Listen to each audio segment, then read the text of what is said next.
I trust you will find your compensation to be more than satisfactory. We wish to make clear that we are pleased with the efficiency and thoroughness of your work.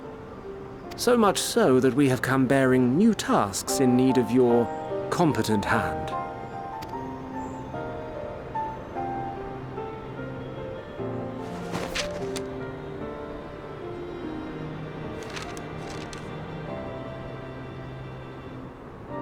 Another lengthy list.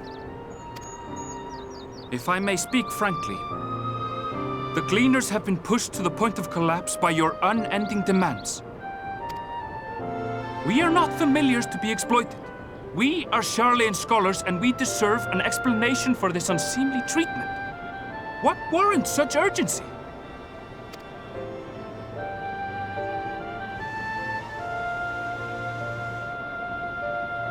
In an age long past, Charlian was charged with a momentous duty. And now that word of the final days hangs heavy in the air, the time has come for us to fulfill that charge. I can say no more, but I promise you this. All will be revealed in due course. And when it has, you will understand that your toil was in service to the greatest good.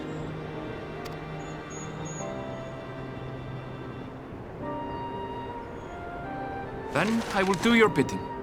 For now. But unless you wish the Gleaners to rise up in protest, I advise you to offer tangible improvements for our working conditions. Your promised revelation does nothing to address present circumstances. A fair point. Your concerns will be conveyed to the Forum.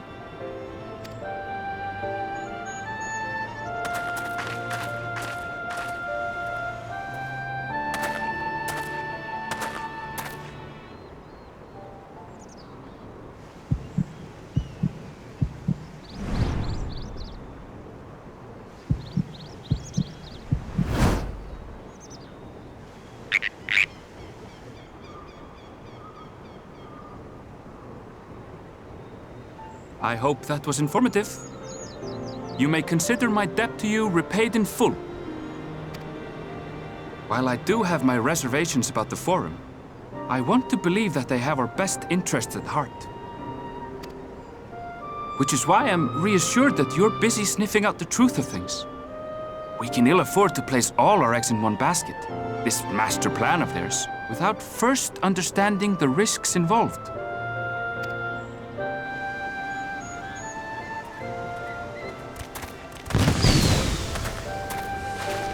Wait! How did you know it was us? If you mean to impersonate a toad, try studying the real thing. And don't try to fool an expert.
For you.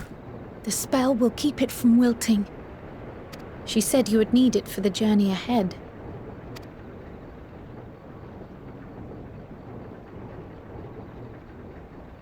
Will you speak with her now? I cannot hope to match Minfilia's clarity, of course, but...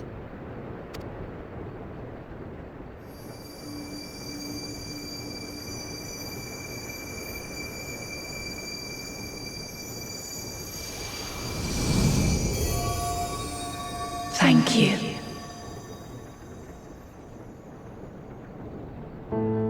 Do not worry. She has lent me her body for only a moment. Just as I could not save the first from the flood of light, it has become arduous for me to interact with the physical world without assistance. Though I might converse with you for a time, the incorporeal form I assumed on the ship would be incapable of casting even the simplest enchantment. It is in the depths of the ethereal sea, the place to which all life returns, where my influence is greatest. After Minfilia's sacrifice on the first, it was to the sea, here in the source, where I ferried her soul. I wished that gentle spirit to find rest in the world she loved so well. Her, and another who may yet have a part to play, though that will depend on you. Take the flower, walk free, for you are free to go where you wish, to believe what you will. That bloom will be your guide, test and proof of your conviction. In darkness, seek joy. Surrender not to sadness, and see beyond despair. Walk free, and bear the light for others to follow. Together, raise it aloft and let it shine, till the end, blinding and radiant.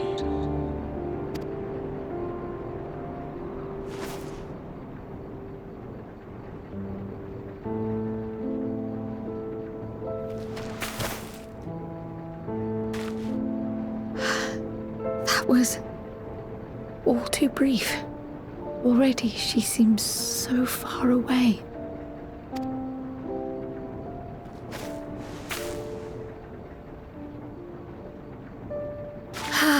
My apologies if I startled you.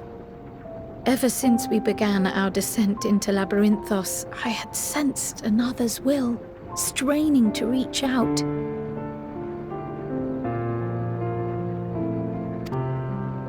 Even with my particular talents, though, I was unable to make a connection at first, so weak and tenuous it was. Once I took hold of that wispy thread, imagine my surprise to discover it was Heidelin herself. Needless to say, it seemed wise to learn what we could before letting go.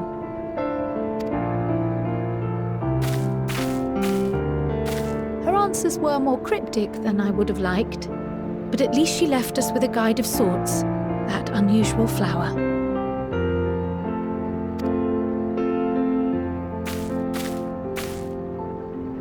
Yes, we are definitely making progress. You can't be serious! We've done nothing wrong!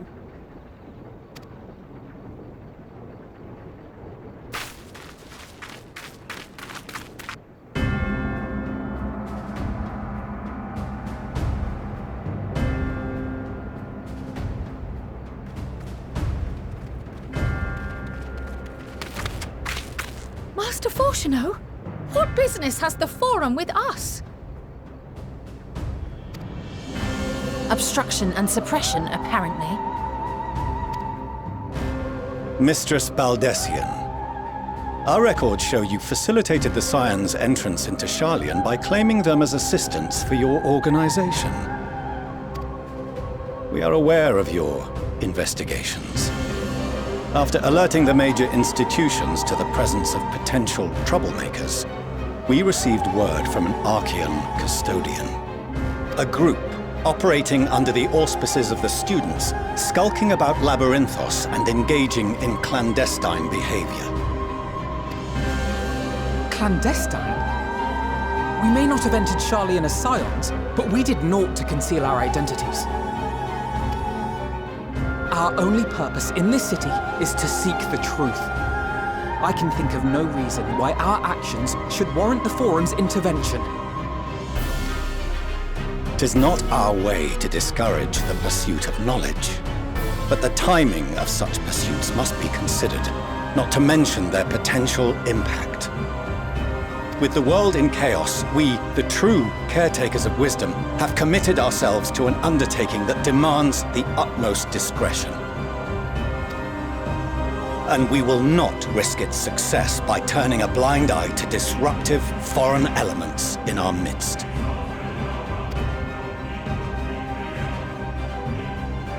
What then is to be our fate? Will you put us on a ship back to Eorzea? The Forum will convene to examine your case. The results of said inquiry will determine your future in this city. As for your absent companion, he has already been detained. Graha! But why? Is reading a crime now, too? Reading is encouraged, celebrated even. Not, however, of the volumes shelved in the restricted section of the library.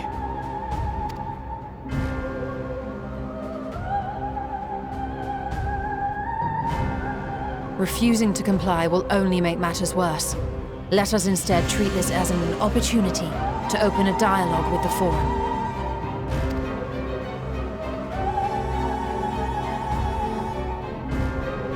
Silence is often one's best defense. I would advise against prolonging the proceedings with frivolous discourse.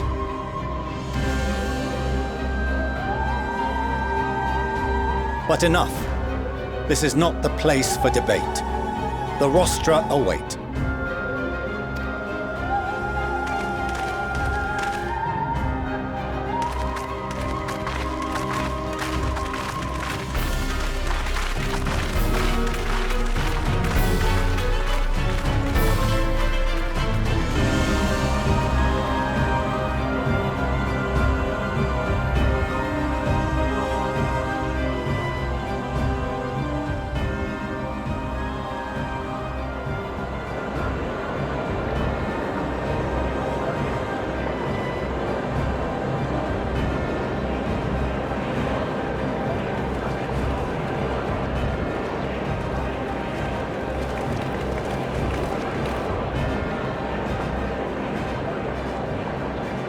Forgive me. I was careless. We would have been detained regardless. This way, at least, we managed to stay together.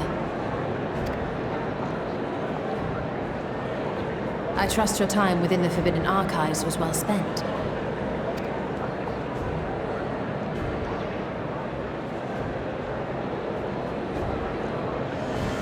The Forum will come to order! This inquiry is now in session. As Speaker-elect, I will be presiding over the day's proceedings. Master Fortuner, would you be so kind as to restate the matter which compelled you to summon your colleagues with such urgency?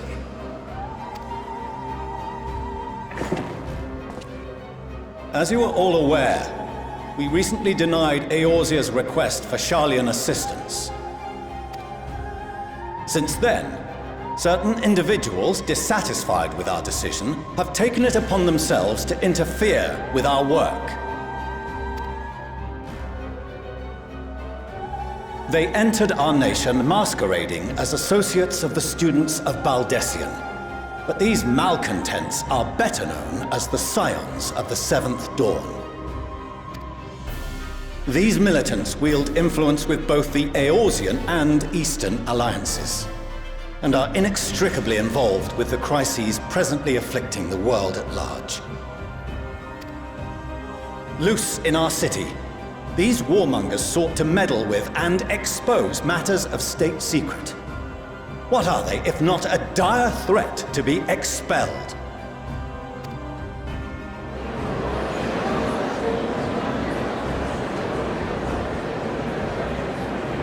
You have tarnished the good name of the students. Galuf would be ashamed.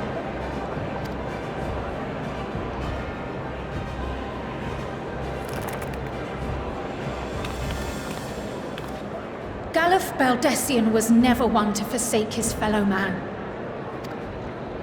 Even if this nation closed every door and retreated from the world, he would have found a way to help the Scions, help every soul of this star fight back against the coming doom.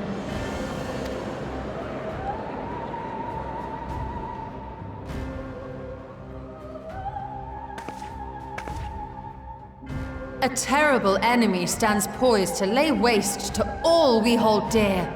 In the face of such madness, Eorzea reached out to Sharlayan, a respected ally, in the hopes of forming a united front. Was your curt dismissal truly the best you could offer? Or are you so preoccupied with your momentous duty of an age-long past that even the end of the world is unworthy of your attention?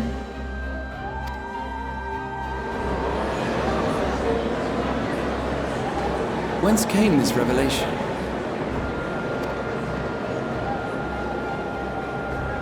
From the mouth of a Forum member within fortuitous earshot. Then it seems your findings support my own.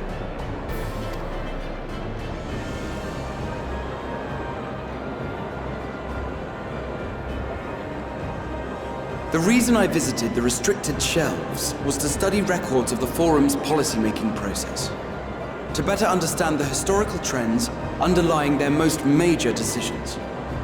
At first glance, the positions of neutrality in war and the accumulation of knowledge above all else appear constant and consistent, the unchanging pillars of Sharlayan society.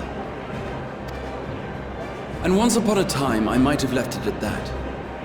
These days, however, I am more attuned to the subtleties of governance, and so I noticed something odd.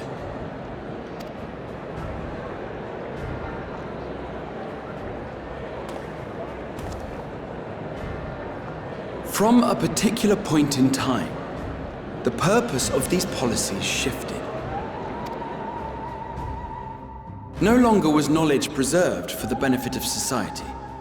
Rather, society was to be gradually reshaped to ensure the preservation of knowledge.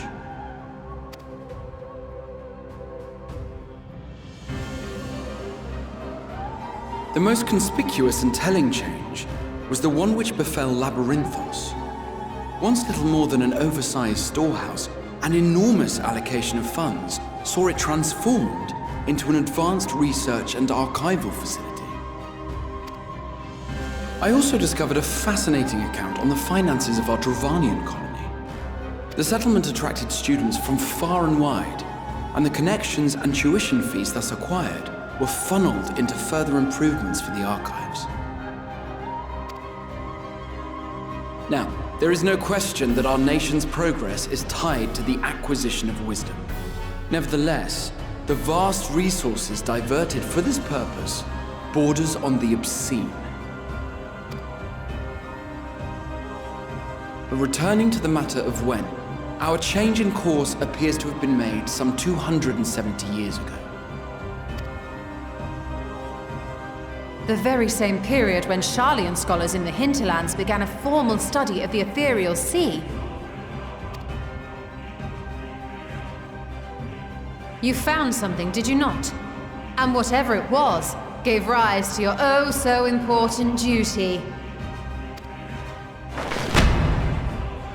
Mind your tongue, Archon. If you had seen...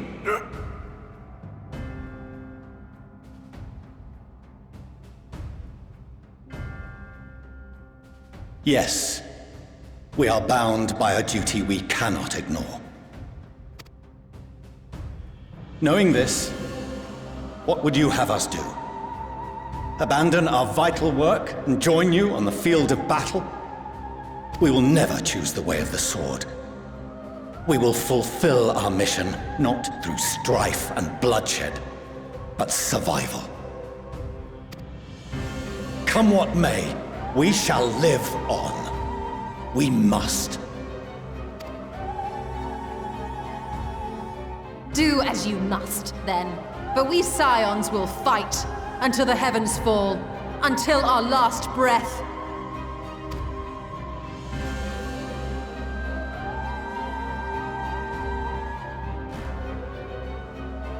Such misguided zeal.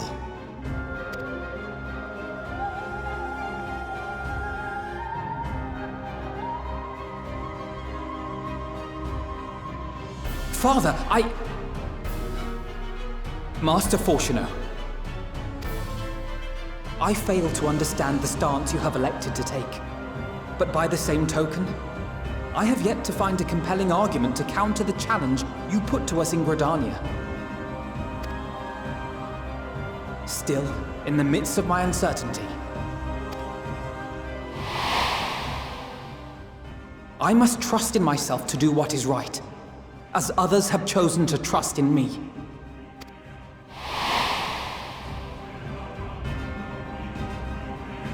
So I will continue, as I always have, weighing the consequences of my every action, and allowing my hope for the future to inform my decisions.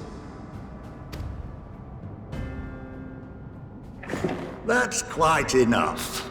Have you all forgotten the reason for this assembly? Skolok Monteshane. He's the head of the Studium and an old friend of my grandfather's. Honestly, every discussion devolves into some interminable debate. Terrible habit. Let's return to the topic at hand,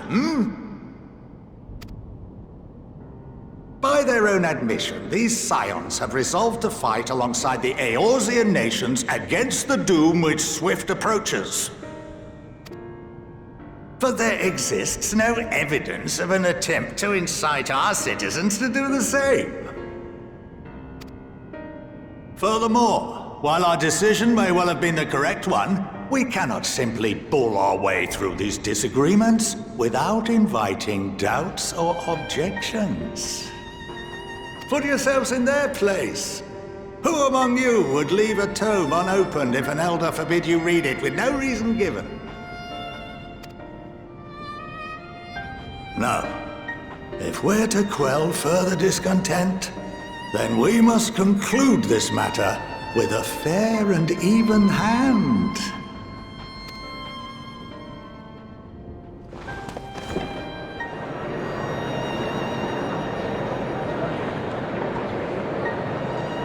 Order! We will have order! Master Monteshane raises some valid points. Keeping such concerns in mind, I propose we enforce the following measures. Until further notice, the students of Baldessian are to cease any and all activities within the domain of Sharlayan. You will also refrain from any further investigation into the Forum's decisions and duties. Failure to comply with these restrictions will result in the immediate expulsion of your Scion associates.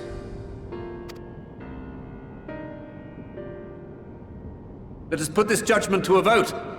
All in favor, raise your hand.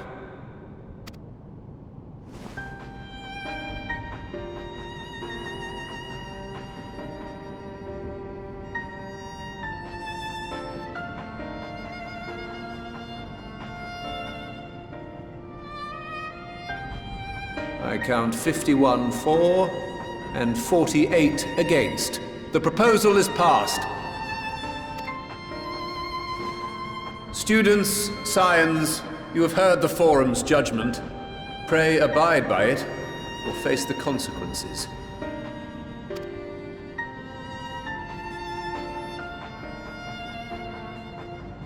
Honored members, I thank you for your time.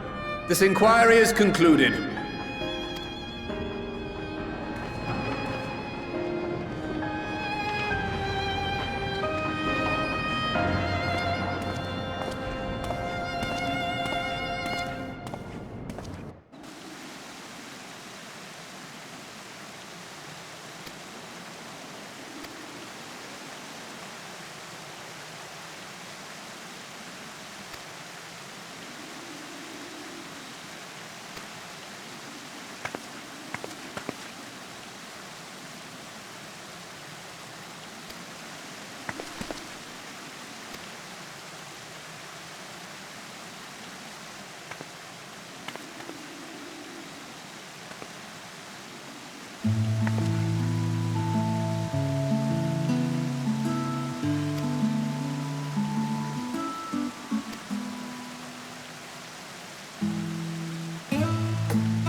Welcome home, my lady.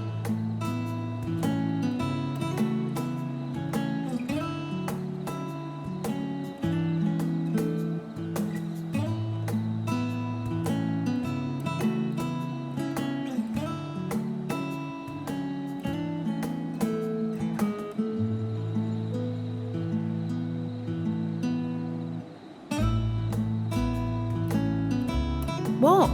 What are you gawping at?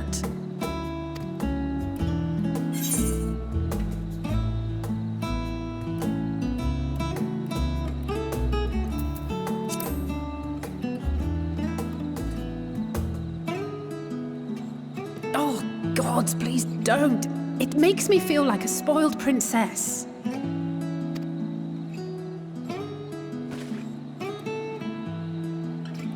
Lord Fortuneau is not to hear of this visit. And I should also like the children to have their gifts, ere my husband makes his return. As you wish, my lady.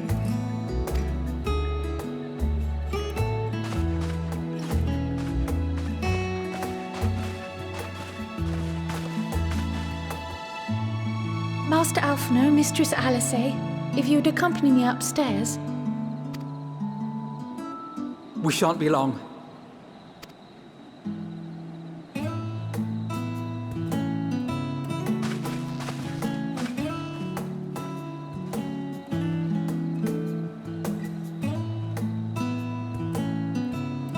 The twins have been sending letters home from time to time, recounting their latest adventures. I am sure they withhold certain details, of course, if only to keep me from worrying. Yet a mother worries all the same. In the early days especially, I tried to support them as best I could, sending the Scion's coin and other such donations. Fortunately, they have found the strength to overcome adversity time and time again. Their words grow more confident with every letter, their depictions more vivid. The triumphs and defeats, the joys and sorrows. 'Tis clear that they have come to find value in every experience. But of those they treasure most, it would seem that meeting you might be the most impactful. Why, since that fateful day, I do believe there has not been a single missive in which you were not mentioned by name.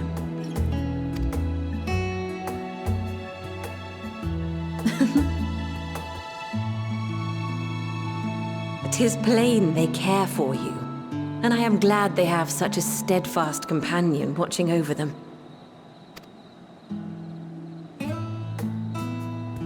Under normal circumstances, I would offer you tea, but alas, these are anything but.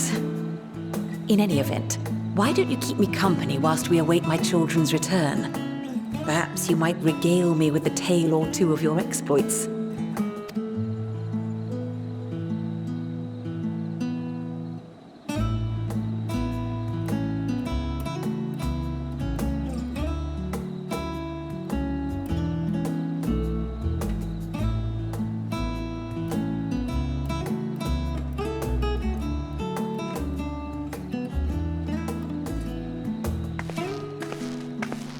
When you mentioned gifts, I wasn't sure what to expect. Mother, Oh, well, it fits you. And the style is to your liking?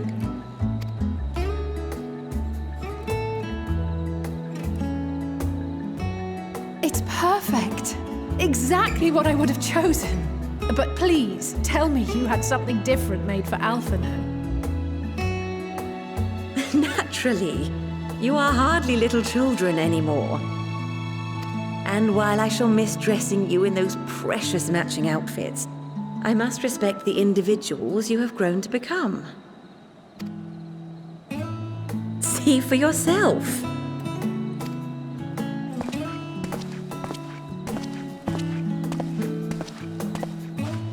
Thank you for the splendid clothes, Mother. Stylish, comfortable, and eminently practical.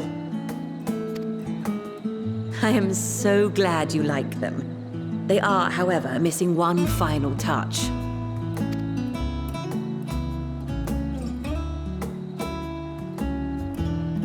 If you'd allow me, Master Alphino.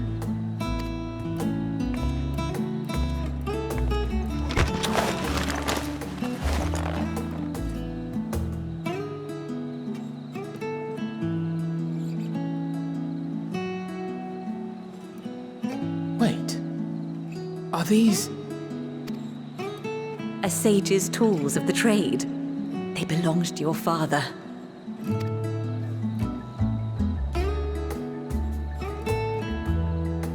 Though he may as well be chained to his desk these days, as a student he was often called upon to venture into the field. He wielded those armaments, both to heal and to harm in no few battles. None so fierce as those you two have braved, perhaps, but battles nonetheless. Thus did I pull them out of storage, to show you that he was not always the man who stands in vehement opposition to you now. And also because it would be a terrible waste of ridiculously expensive House Leveilleur commissioned artistry.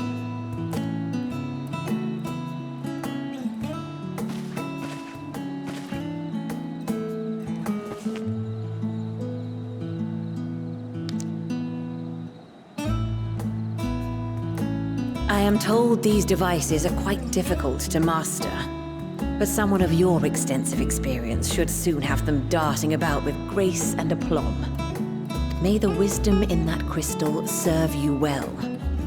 And please, try to find common ground with your father, that you might come and go without need for this awful subterfuge.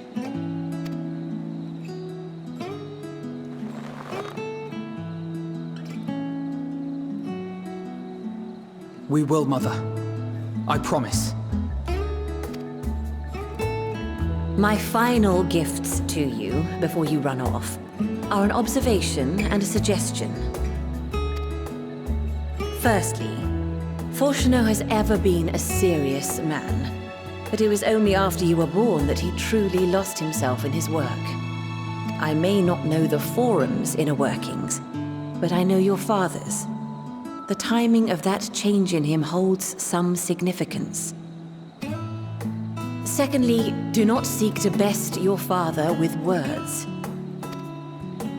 Far better that you simply show him. Let him discover the merit of your actions, after they cannot be undone.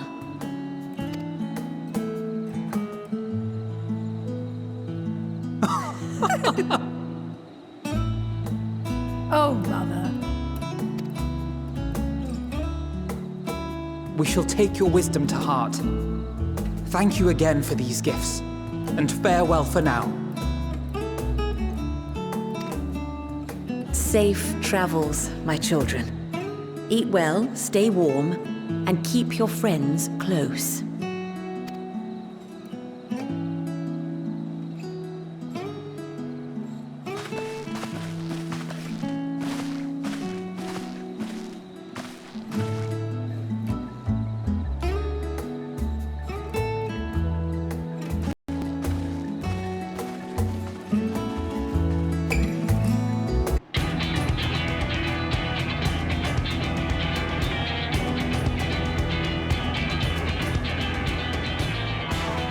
Your time in Thavner has certainly been eventful. In my opinion, carrying out Vitra's request and assaulting the Tower of Zot should be our highest priority. I agree. While I still have questions concerning the Forum and their grand undertaking, we have all but exhausted our avenues of investigation. Simply pressing them any harder on the subject will almost certainly result in our expulsion. Therefore, I suggest we explore the ethereal sea connection by way of a letter to Master Matoya, then make our way to Thavner. I wonder, even with the protection these talismans afford us, what can we hope to achieve once inside the tower?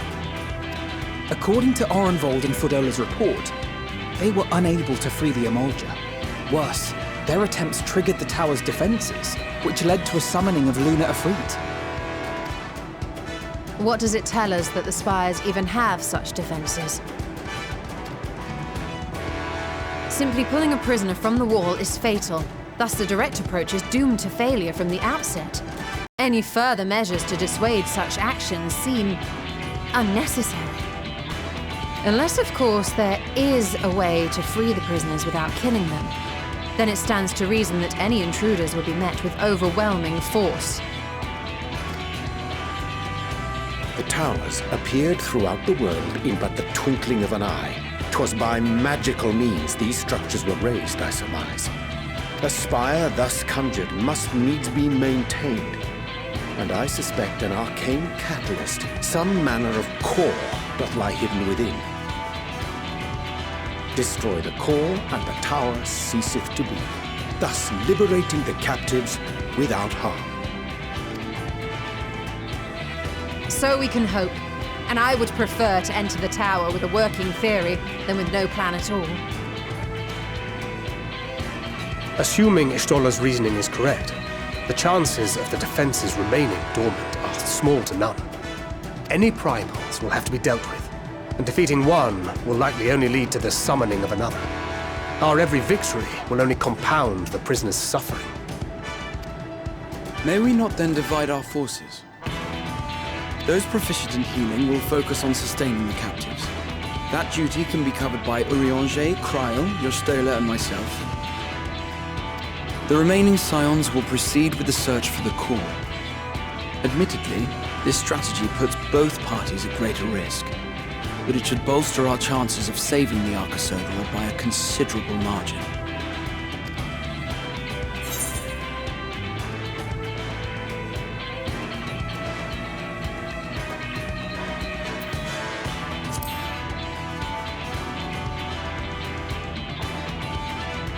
That she does. But I think Alize herself would assert that she's at her best when she's charging onto the breach. And from what I recall from the Grand Cosmos, there's a spring in her step when she fights by your side. Ye gods, will you never let me hear the end of that? Rest assured that I will do what is asked of me, regardless of who I happen to be standing next to at any given time.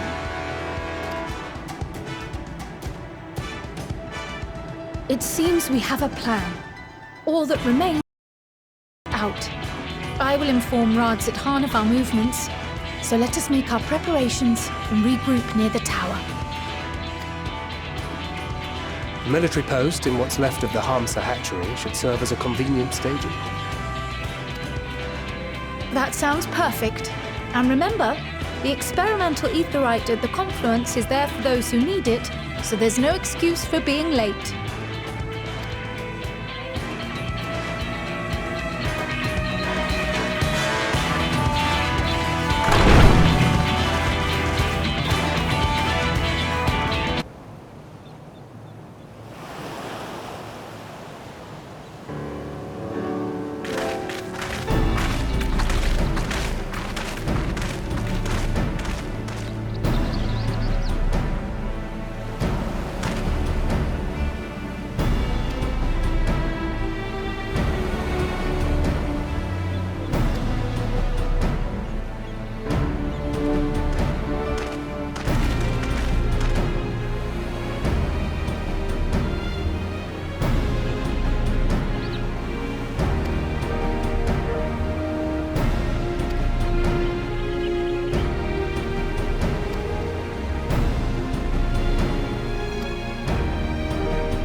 Is everyone all right?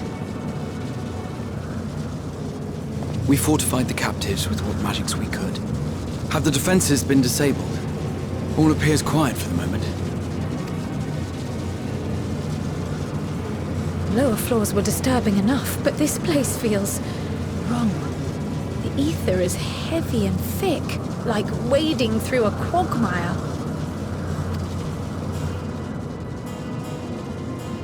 I believe we stand in the tower's beating heart. What sayest thou, Ishtola? I see it.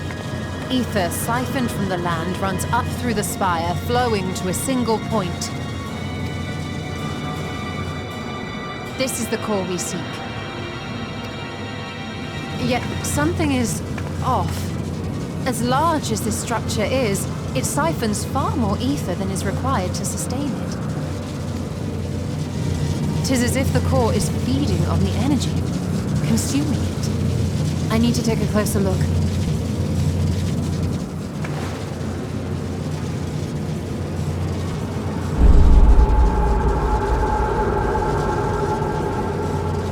Curious.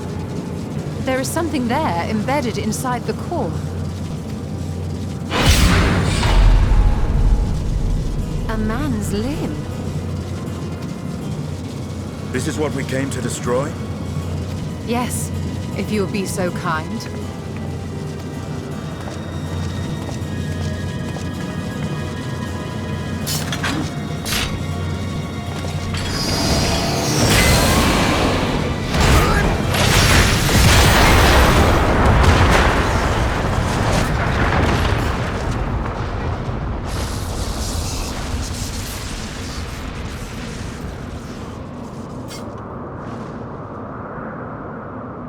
And that should be the end of it.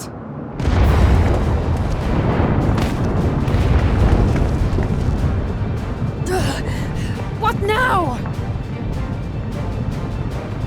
My theory that the tower might come crashing down following the core's destruction doth appear to be correct. Bully for you! And how are we supposed to survive the fall?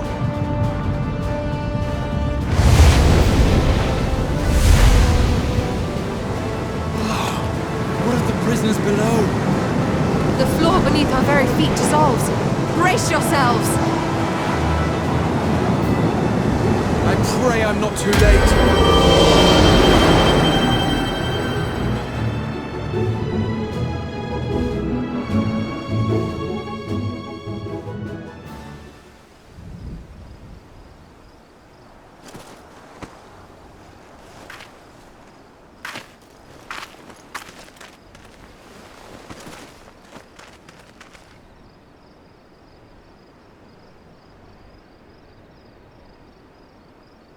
Oh, what happened? Where are we?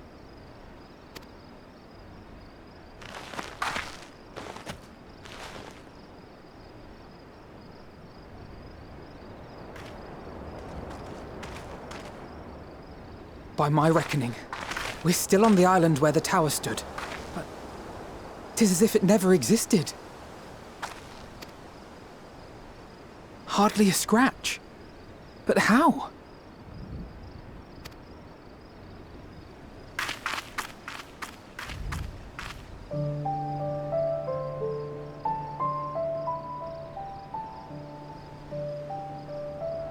Graha wove a levitation spell at the last moment.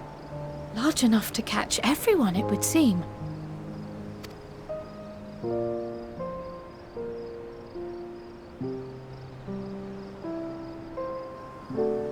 That explains the lack of obvious injuries.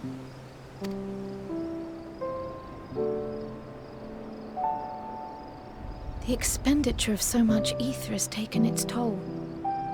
He will need plenty of rest, but should otherwise be none the worse for wear.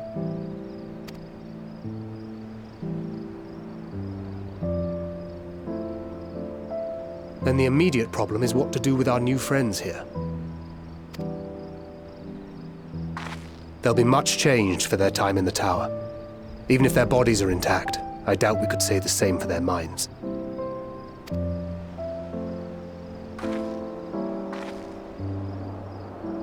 Angelo and I will take care of that. I have every faith in you, Alize, but there are just too many for you to treat alone.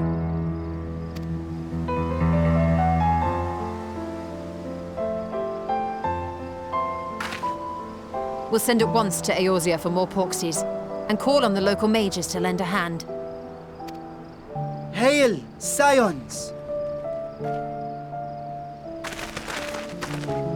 We were watching the tower when it simply disappeared. What happened here?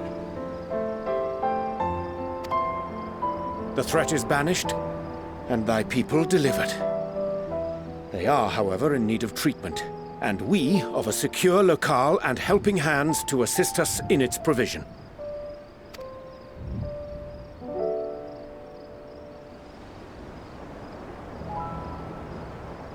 You shall have all this and more. Come, let us convey these unfortunate souls to the city.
Are we the last to arrive? I hope we've not kept you waiting. Not at all. Your comrade is feeling better, I trust. Much better, thank you. Harnish remedies are certainly potent, in more ways than one. One becomes accustomed to the taste, although I hope you never have cause to do so. Pray, take your ease.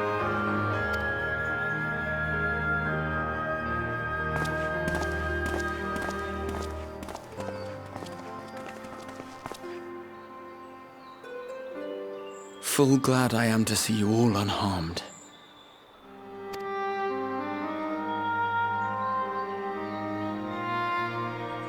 Valiant scions, for your heroism, you have my boundless gratitude.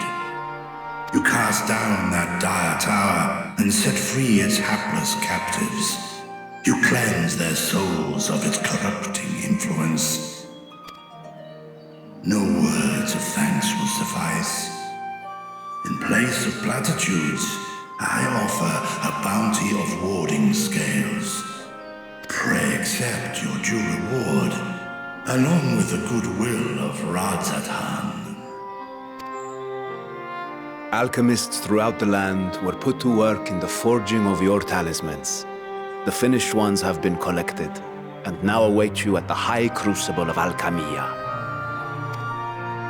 Present this letter when you are ready to take them into your possession.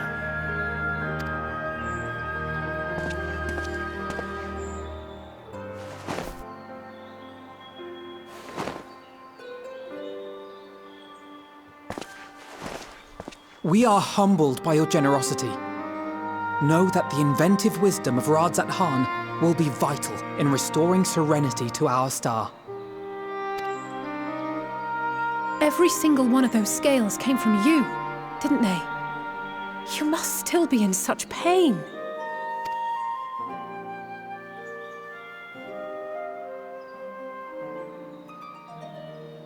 'Tis of no moment, a mere annoyance compared to the dreadful suffering inflicted upon this land and its people.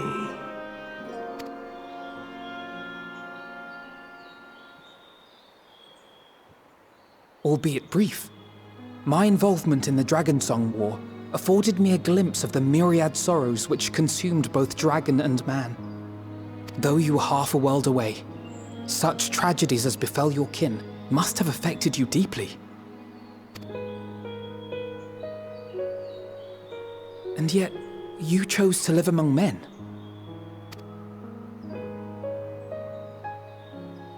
In the age when that conflict first bloomed, my choice had already been made. In some distant place, man slew dragon, and dragon slaughtered man. Yet no hate could I muster for those smiling faces which did look to me for guidance. Not even my brother's righteous rage could rally me to his cause. I huddled here, secret and still, hoping against hope that which I had built would remain untouched by the chaos and carnage.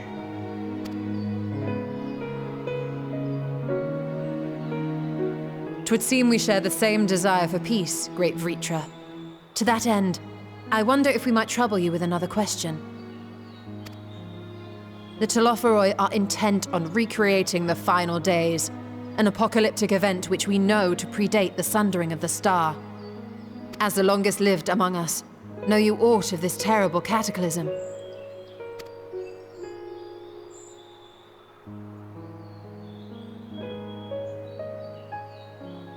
Nay. When war and strife drove my sire from his home, he crossed the great expanse with only our unhatched eggs as company.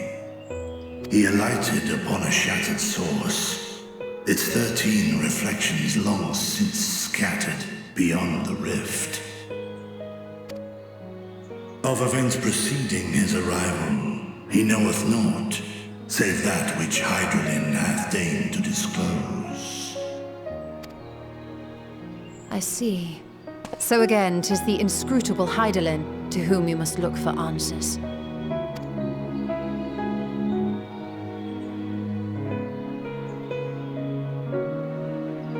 Seek you to divine the will of this star?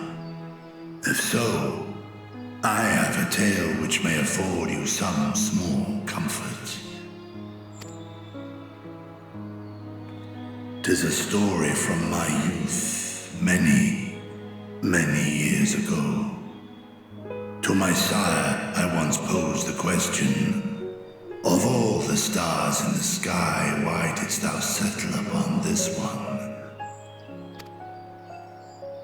To which Midgardsormr did reply, 'twas the last bastion of hope. He believed so long as Hydaelyn endured, so too might dragonkind. Solemn and portentous were his words. What deeper meaning they held, I could not, dared not pursue. 'Tis a stone I've left unturned ever since. Yet take you solace in the knowledge that whatsoever Hydaelyn does strive towards, 'tis an ideal which hath earned my sire's conviction.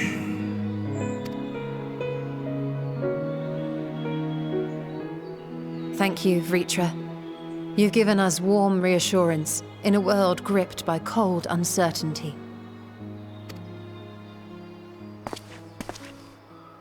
While I'm sure we all have a great many questions, I think it's time we collect the talismans and be on our way. Our fight against the Telophoroi is far from finished.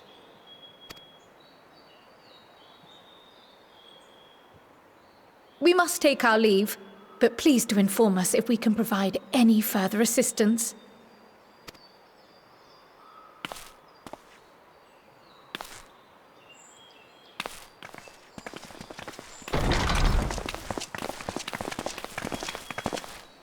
Prithee, a moment.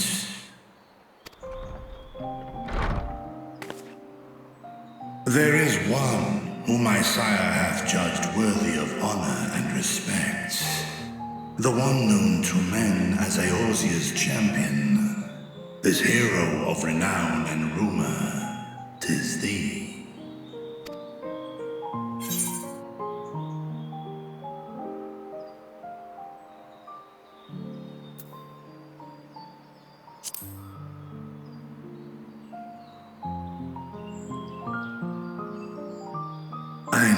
it to be so.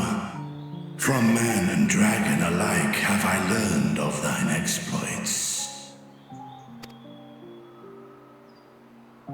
'Twas a revelation most pleasing that thou, a child of man, had gained Midgardsormr's trust. But alongside mine elation runneth a rivulet of dread. For upon thy life's reel wind too many threads of fate, power, wheel enmeshed with woe. Amidst this tangled knot thou shalt know no rest. 'Tis an endless confluence of forces, a struggle without surcease. More terrible still is the attrition wrought upon thy companions, as they are swept up in the storm of thine existence.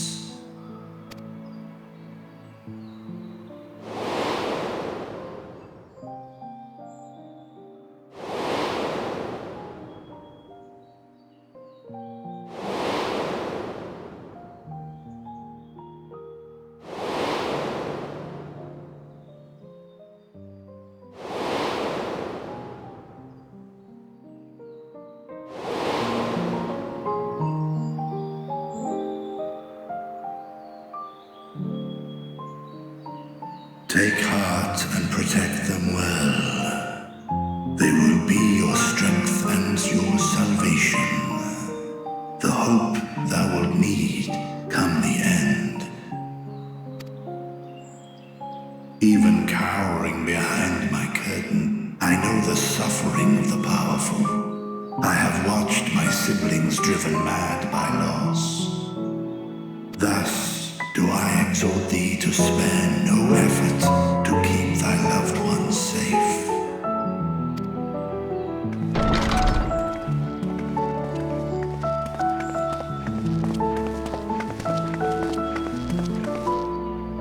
Apologies. We hadn't meant to interrupt. It's just that we do have a history of suddenly collapsing, and when you didn't follow us out... 'Tis I who must apologize. I have detained your champion overlong with idle chatter. Go. At war's end, I pray I welcome thee back into my hall, where together with thy joyful comrades, you may toast your triumph.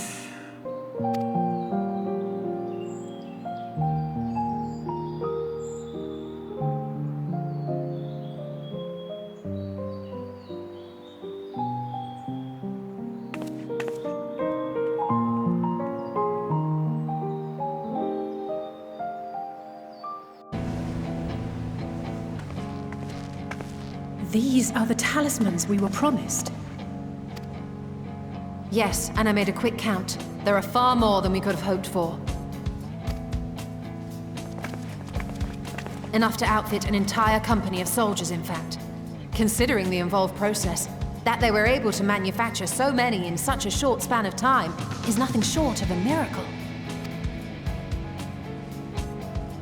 Once we have distributed them to our allies in Eorzea and the Far East, we'll have a fighting chance to bring down the other spires, just as we did with the Tower of Zot. Or we could use them to invade Garlemald proper, and strike directly at the Telophoroid's base of operations.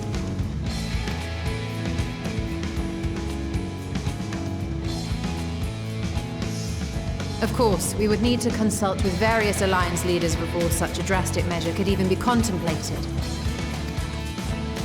To which end, I could set out forthwith and present the idea to each of our allies in person.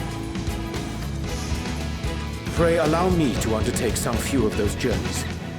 I find myself restless and in need of purposeful duties. I can head eastward. Bosnia and Dalmasca are just a short hop from here. And Doma's shinobi network should come in handy for passing on the word. We shall share the burden then. Meanwhile, I think it best that you and the others take the talismans back to the Baldessian Annex. We must keep them safe and secure until we've decided upon a course of action.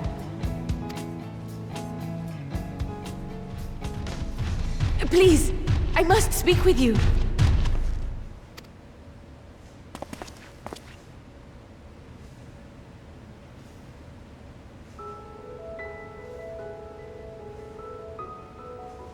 Nidana, you're awake. Yes. When I spoke with the carer at my bedside, she told me that one of the scions, a young woman, had cleansed me of the tower's corruption. It seems I'd been asleep ever since the treatment. But when I awoke and learned you were all still here, I knew I had to come.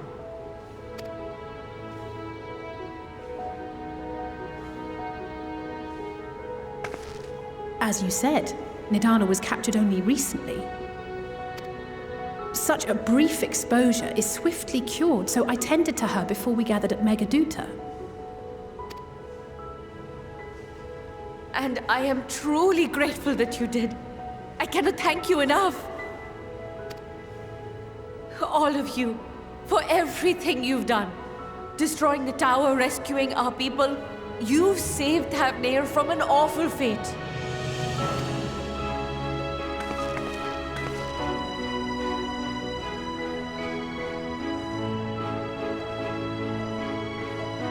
Yet who hath truly saved whom? Due in no small part to thine inspirational courage, the alchemists were successful in reproducing warding scales of proven efficacy. Replications of thy work now stand ready to travel across the seas, unto the hands of those who might wield them against this rising evil. The talisman? Is this true?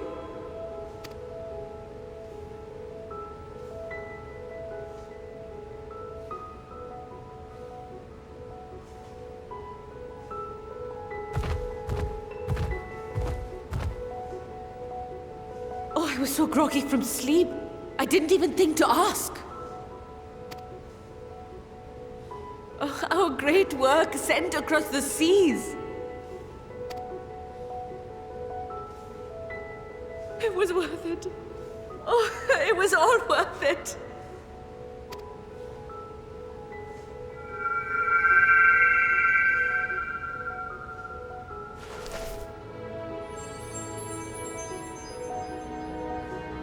Look at that! Its color is completely changed.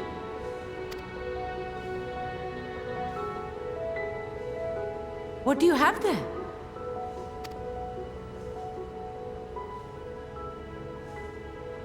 How unusual. I wonder if the effect is a reaction to Akasha. I'm afraid I'm not familiar with that term. Akasha? It is one of the unseen energies defined by Harnish alchemical theory. Though a gross oversimplification, some describe it as an essence influenced by feelings. You imply that it is distinct from ether? Foreign scholars often conflate the two, but we see them as separate concepts. Ether is an energy which permeates the land. It exists within animals, objects, even the air we breathe, affecting all through which it flows. Akasha, on the other hand, exists in a domain beyond our reach. A gift bestowed from on high, or torn from the heavens in some traditions. Akasha can neither be created nor destroyed. It is beyond our power to purposefully alter or manipulate. The only thing observed to influence it is an abundance of, I want to say, spiritual emotion. As a veteran of the battlefield, surely you've experienced moments of desperation or exaltation when you've transcended the usual limits of your capabilities. That is a manifestation of Akasha, the invisible essence harnessed by heart, mind, and unyielding spirit. I really must hear more about this theory. Our disciplines are based entirely upon the idea that ether is the fundamental form of all energy. I'm glad my haphazard explanation has piqued your interest. But even for us, Akasha is a somewhat abstract field of study. A lack of practical application lends itself poorly to formalized research. Which is why my analysis of your flower can amount to little more than idle speculation. I am sorry. Nonsense! You have nothing to be sorry for. Your insight is much appreciated.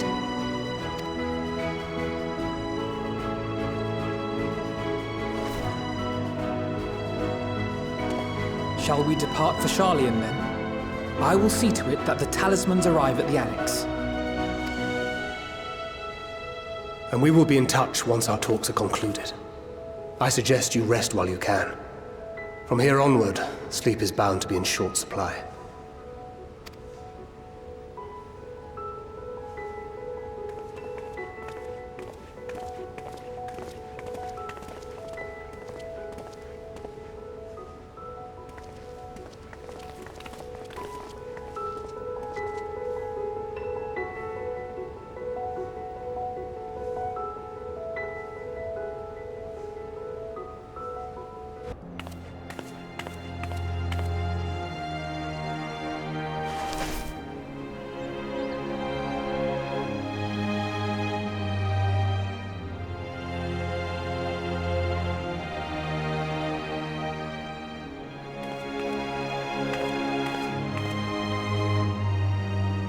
Take heart and protect them well.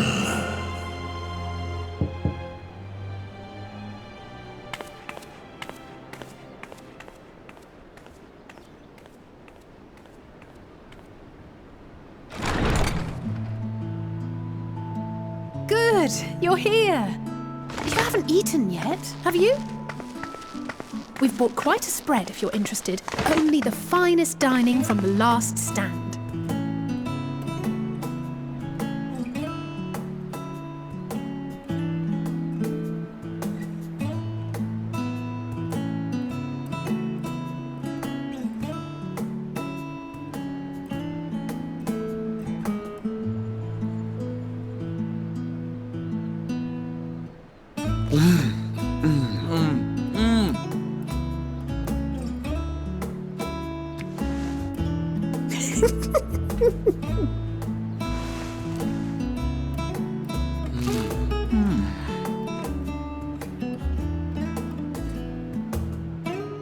Lest you wonder, we invited Estinian as well. But he refused with a rather grim-faced, "No, thank you." I suspect Sharlayan cuisine is not to his liking. Oh, I don't know about that. Perhaps our lone wolf just needed some time apart. What? To perfect his brooding stare? Next time, I'll drag him out by the ear, sit him down in front of a Sharlayan feast, and see that he eats every last bite. An excellent idea. Of all people, warriors must take proper meals and rest if they are to maintain a healthy constitution. Poor Estinian, beset on all sides.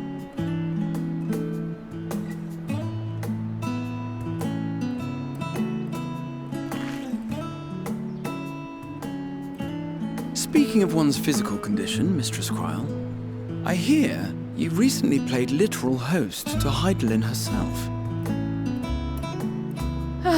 And what an experience that was. Tiring, yes, but no lasting harm done. If anything, I should have liked to speak with her longer. I've not felt a hint of her presence since. Heidelin instructed you to carry that flower, yes?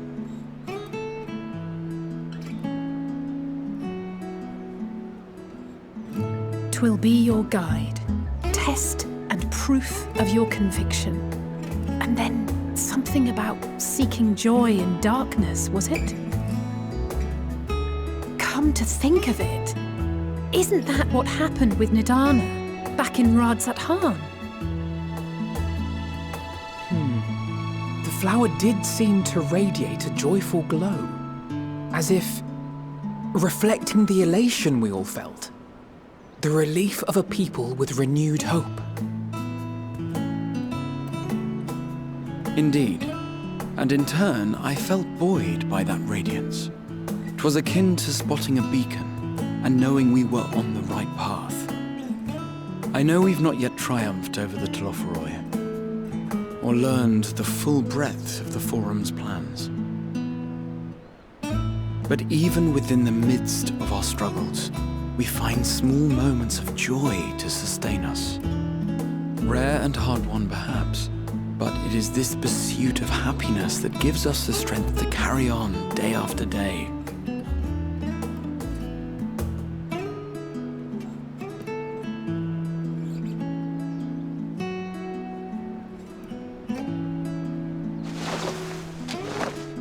Hey, that's mine. To the swift the spoils. Though I recall that levitation spell of yours was quick enough. Only barely. And even at my best, I'm still too slow to wield it effectively in battle. Mayhap I simply require more practice with this new magic. You unearthed it from the depths of Numenon, I presume? Aye, and from a veritable mountain of arcane tomes at that. 'Twas necessary to facilitate my solitary explorations. Or, to put it simply, you used it to sneak around the Forbidden Archives. Yes, well, after a fashion.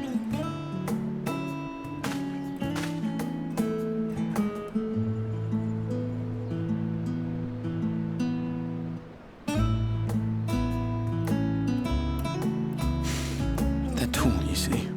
The shelves, they're too tall for me. And I could hardly move the library's platforms without attracting attention now, could I? Oh.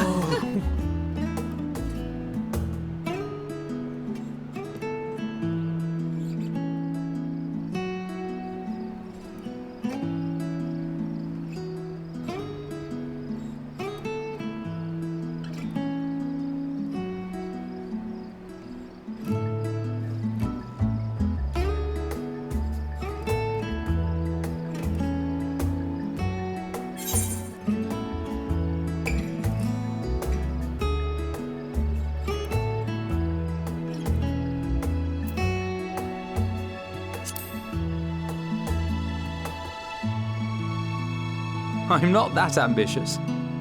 But 'tis pleasant to idle away the hours every once in a while.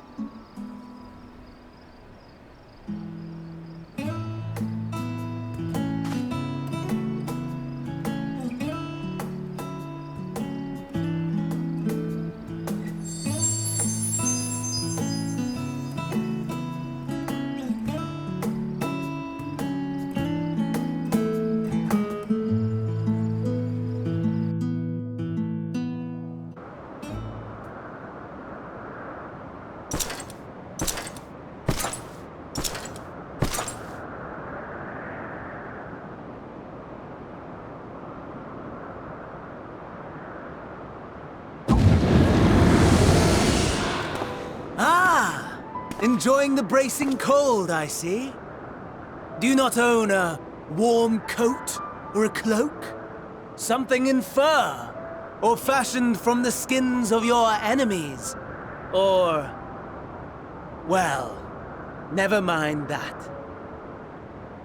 I come to you once more as the bearer of bad news.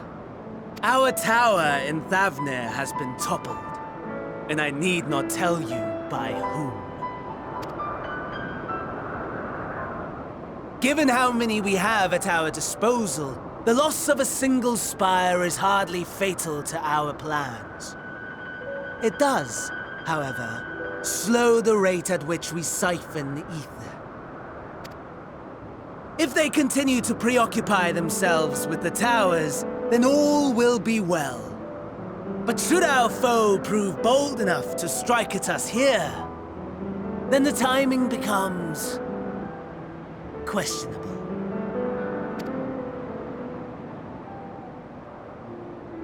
Our foe is bold enough. Of that, I can assure you.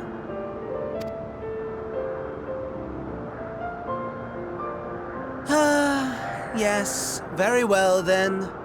I suppose I must prepare a proper welcome.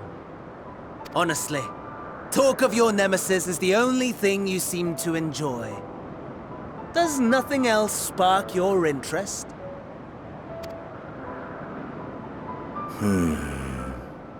No. All else is equal. Equally tedious. Equally disappointing.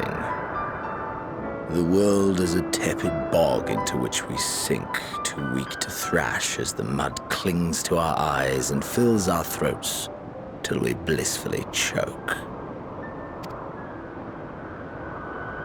But then came the light, blinding and pure and hot, so very hot, enough to set my soul aflame. I basked in the afterglow until the void yawned once more, and then I knew the muck would never claim me again. There was naught for me ahead, so I drew the curtain on all that had come before.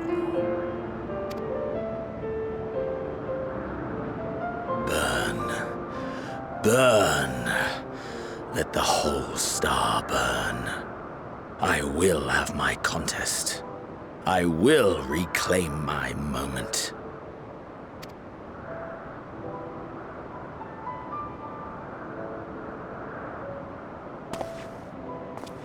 How wonderful that the emptiness of death has not dissuaded you from committing your life to its pursuit once more. I don't know whether to envy you or pity you.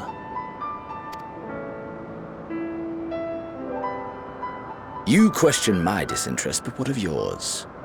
Despite your noisome antics, I sense you take little pleasure in this endeavor. Mercy, my lord. Such pointed barbs from one who barely acknowledges my existence. Nevertheless, you are mistaken.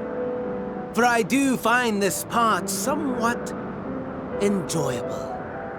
You see, when I was mortal, I would always have the same dream. It was a fragmented thing, disjointed, all the faces incomplete. The setting, too, was unknown to me, so I thought it simply a fantasy of my sleeping mind. Until one day, I realized it was showing me the truth, much as your dream of the final days enlightened you.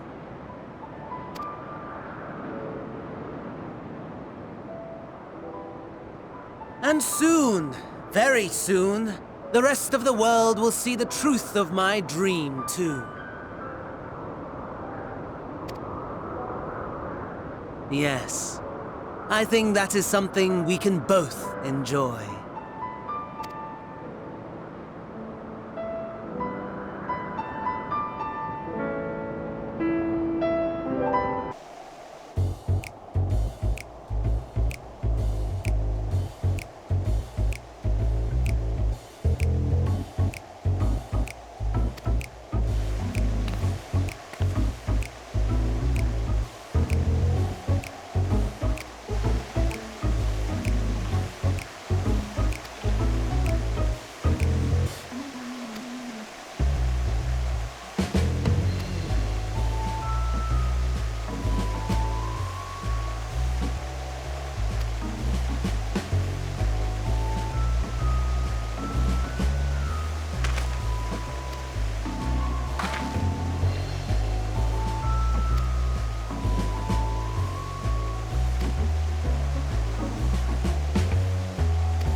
remember you.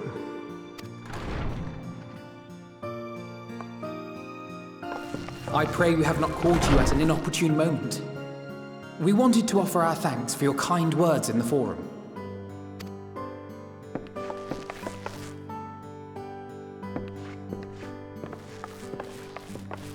Well, I could hardly let that inquisition go unchallenged. I've always believed that curiosity should be nurtured, not stifled. The majority of my colleagues agreed. A slender majority, aye, but a majority nonetheless. Had the vote not gone our way, we would be having a very different conversation, if any at all. Though I'd like to think you would have not given up on our cause. I'm told you paid a visit to the Annex afterwards. Yes, that's right. I was hoping to speak with the grandchildren of my dearly departed friends Galuf and Louisoix in a less dour setting. But it seems I just missed you.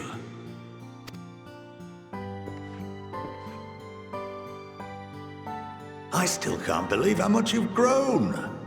If only your grandsires could have seen the way you presented yourselves to the Forum. Why, it fair brought a tear to my own eye.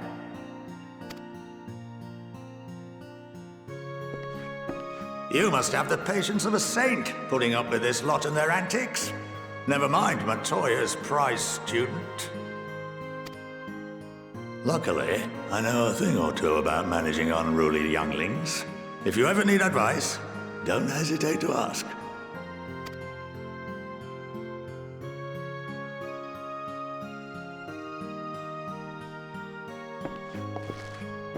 If I may, there is a rather more pressing matter we wish to discuss.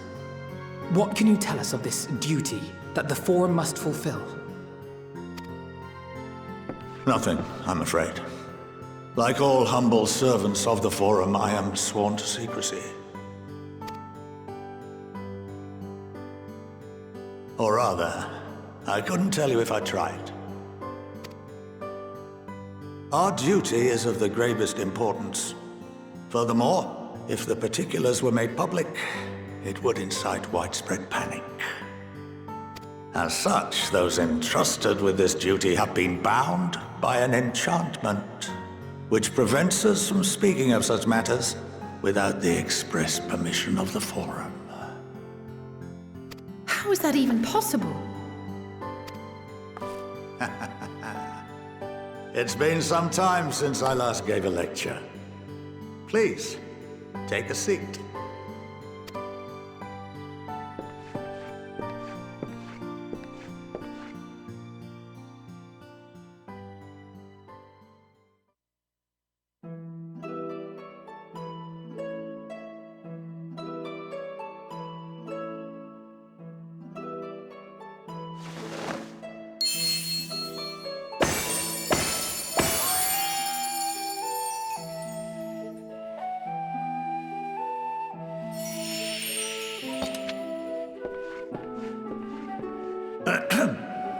We shall begin by reviewing the fundamentals of etherology.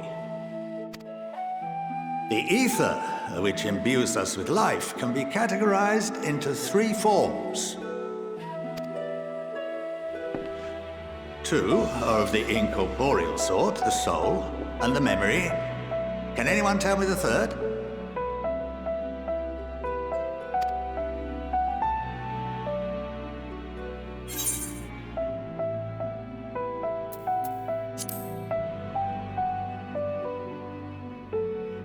Yes, very good.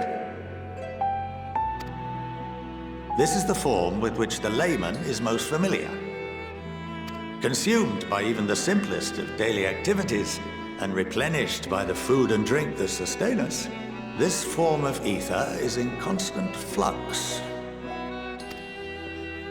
In contrast, the ether that comprises the soul is rarely subject to dramatic change.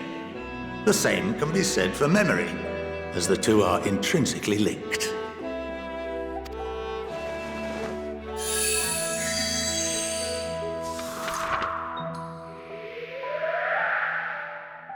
Picture the soul as paper, and memories as words written upon it.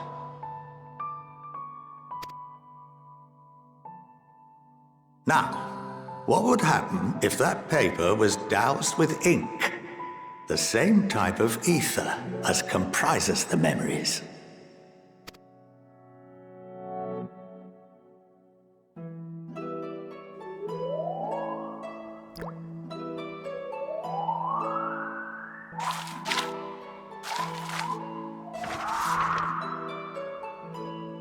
It would blot out everything that was written. Precisely.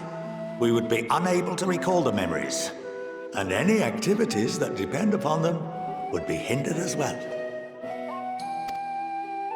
In fact, this exact phenomenon was observed on a vast scale not so long ago. And what might that have been?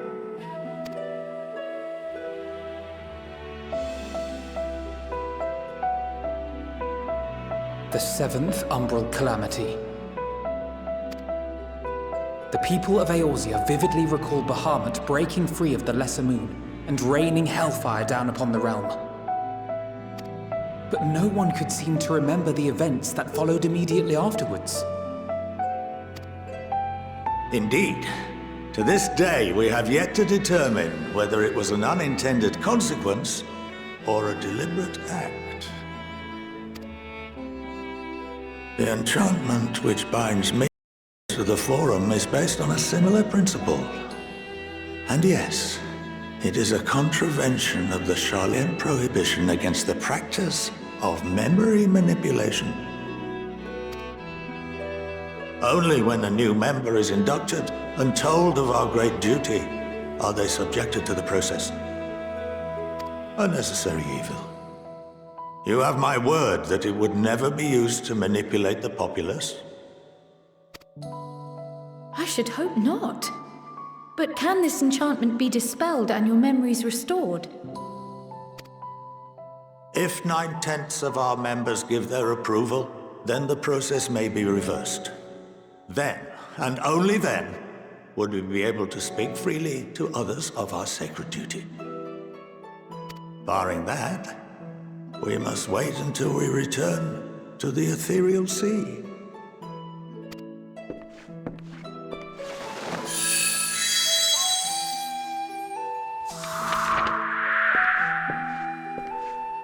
For there we will be purified, the blots upon our souls washed clean.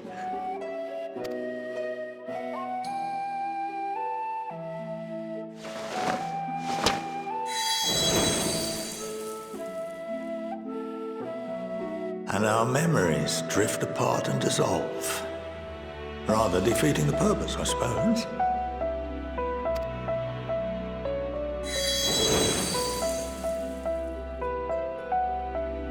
But there are those memories that are indelibly etched upon our souls, some believe.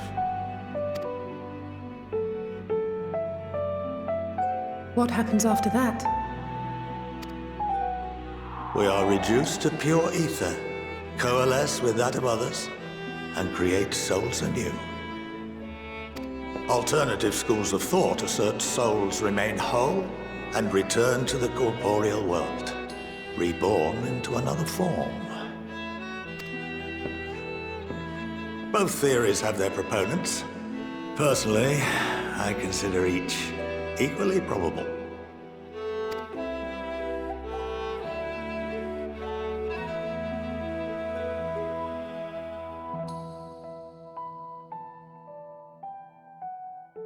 Well, I think that's enough education for today, now that I've given you some food for thought. Or rather, an entire banquet.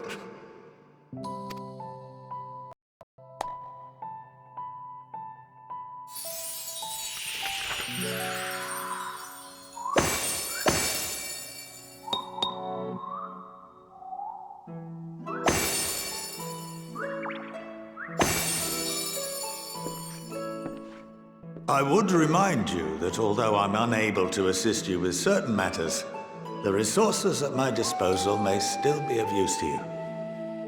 I'll arrange for you all to be given the run of Phenomenon. Of course, as associate to our alumni and the students of Baldessian, This privilege is extended to you as well, my friend. Oh, and I suggest you speak with Ki Aliapo. She's well known among the artisans of Sharlayan, and her network of contacts may prove useful in your search for knowledge. I wish you all the best in your pursuits, wheresoever they may take you.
the 12.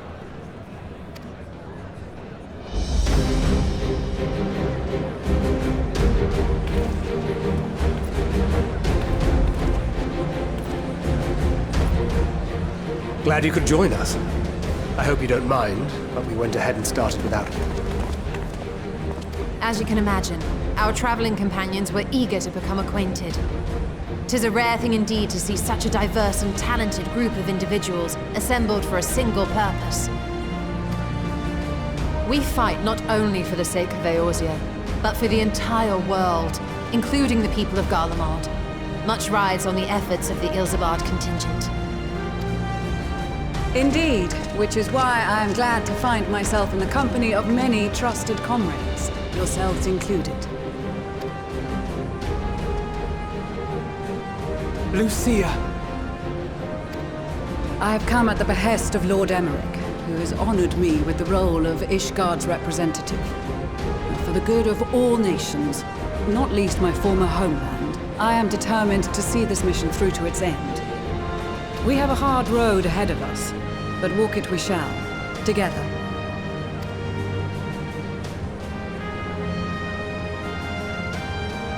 We too welcome this opportunity to work together once more.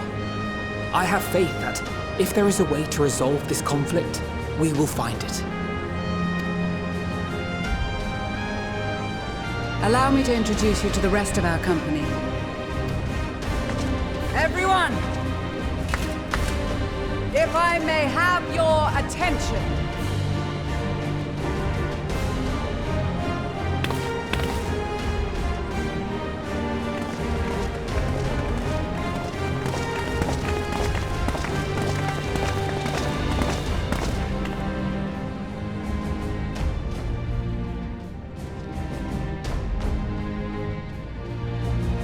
Might I ask you to speak first?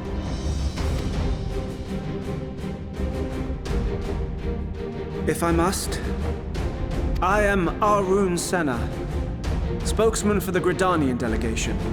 Here on behalf of my esteemed sister, the Elder Seedseer, we shall provide support and protection to those in need during our time in Garlemald. To that end, I am joined by healers selected by the Conjurers Guild, with the Order of the Twin Adder's Finest serving as our escort.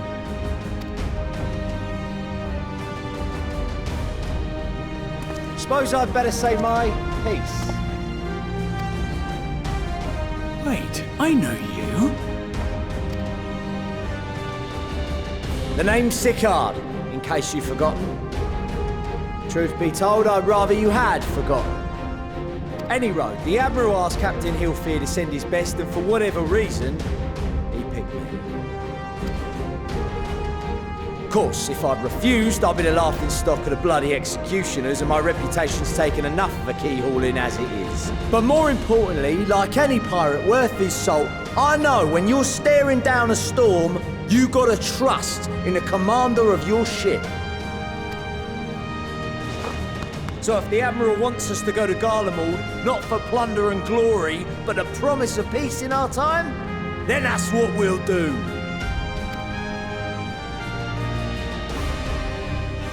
Since we all know how much the Empire loves its steel, we thought we'd bring along a few smiths to make the most of it. Give them a pile of scrap and they'll cobble together anything you fancy.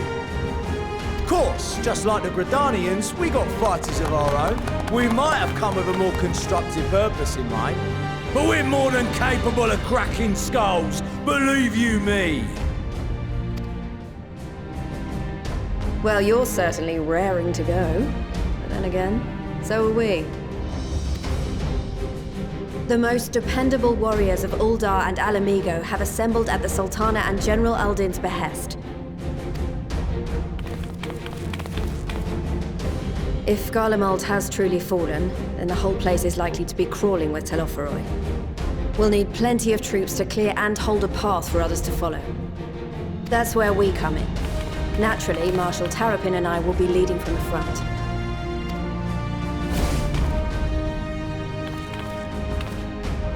It's been some time since I last saw you in your element on the battlefield. From what I've heard, you've become pretty fearsome yourself.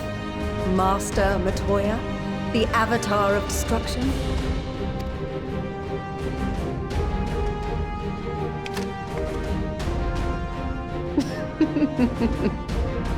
With comrades like these, I know we'll succeed, no matter what awaits us. And then we might finally get a chance to enjoy a good long rest. But until then, let's give it our all.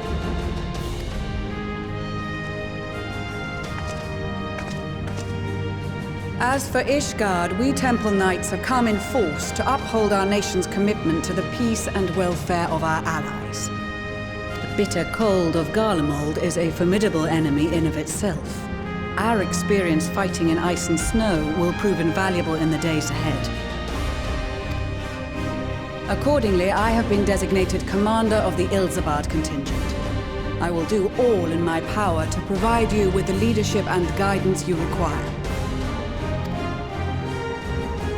The four high houses, House Hylinard foremost among them, have arranged for a host of machinists to join us on our mission. Their knowledge of Imperial Magitech is sure to be a great boon. They will address any problems of a technical nature, together with the smiths of Limpsa Lomitsa. There is another awaiting introduction. Lord Emanolaine! Ah, yes.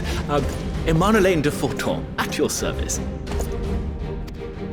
Though, lest there be any misunderstanding, I should stress that I've not become a fearsome warrior while you were away. Rather, far from it, actually. My brother, in his infinite wisdom, decided this would be an excellent chance to make something of myself. Oh, and fight for world peace and all that. But, should the opportunity arise for a spot of ballroom dancing, I will be your twinkle-toed gentleman of light.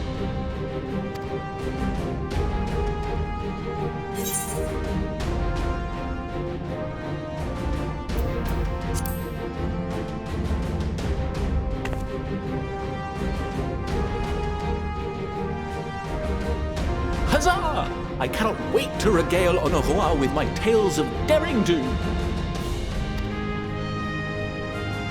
I believe that concludes introductions for the Grand Company of Eorzea. Our allies from the Eastern Alliance were due to arrive some time ago, but it would appear they have been delayed. Would that be the shinobi of Doma? Actually, they've been tasked with relaying messages back and forth between the various Eastern nations.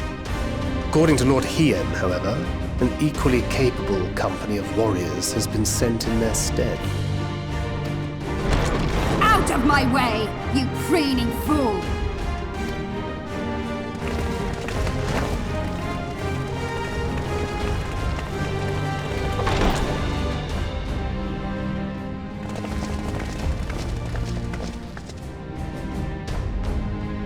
Forgive us for coming late. We are the delegates of the Eastern Alliance. Cyrena, and you've brought company.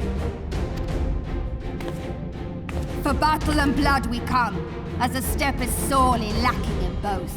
No towers befoul our lands, so we marched on those of Doma, only to find them beyond our reach. But now the thirst for slaughter will be slaked. No quarter to the enemy! Sadu Hatun, no. We go to make peace with the Iron Men, not war. Warriors of the Steppe, we've heard many tales of your bravery. We welcome you as allies. And these other ones you have brought are... Members of the Dalmascan resistance group, Lente's Tears. And the Bosnian resistance. Between them, they have a wealth of experience in espionage, and are particularly adept at infiltrating Imperial facilities. Which is fortuitous, since Garlemald's domain is so vast that I could never hope to handle reconnaissance duties all by myself. Dalmasca, Bosnia, Alamiga. All lands which have suffered the tyranny of the Empire. I would never presume to question your motives. Nevertheless, I must reiterate that our goal is to aid the victims of the Telophoroi, the common folk of Garlemald. And they are victims, make no mistake. Though I understand that many may struggle to see them as such. You're more right than you know. For every one of us that answered the call, there were a dozen that refused. Not only in Alamigo, but everywhere we went. And who could blame them? The Empire's always been the enemy. But after seeing what we've seen, fighting and working against and with Garleans, there's no denying the simple truth. They're just people. No different from you or I. They've got their share of liars and murderers, but so do we. So do we all. Fordola, who once swore herself to Garlemald, has proven herself a trusted ally time and time again. Every Eorzean here knows Cid Garland, the Imperial defector who shared with us countless technological wonders. Maxima, who stands with us today, tried to reform Garlemald from within and make peace with Joma. So you can believe me when I say that every fighter here understands and accepts that the Imperials are not monsters and are deserving of help. Or at least that they were able to put aside their feelings for the greater good.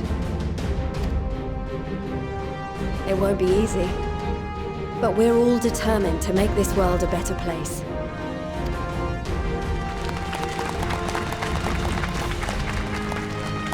What lingering concerns I may have had were clearly...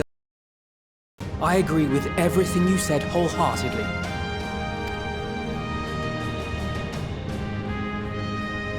Then we are in accord.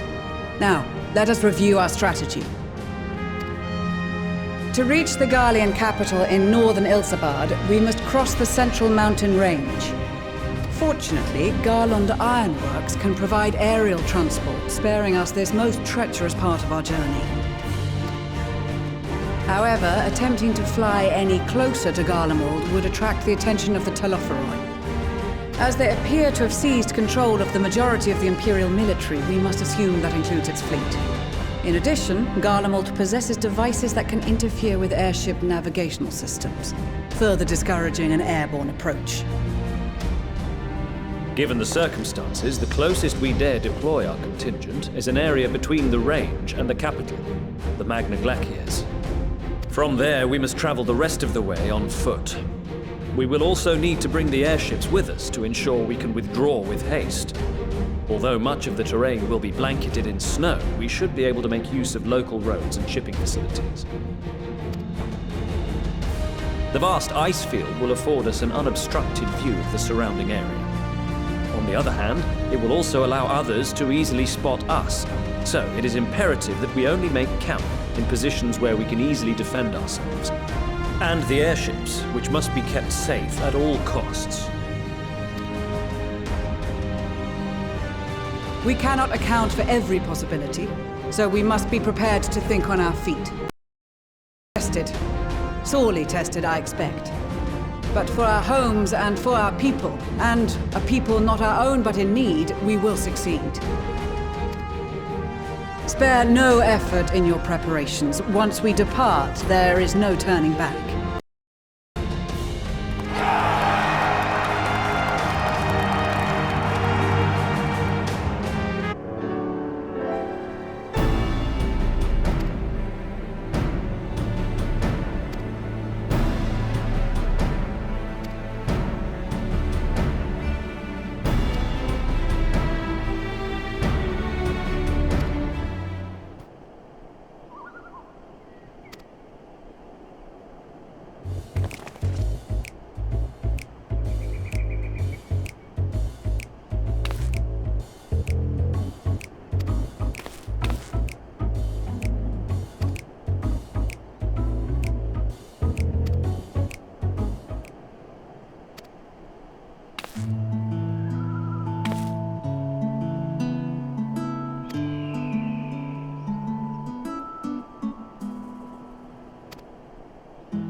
Ilsabad, divided in twain by a vast mountain range.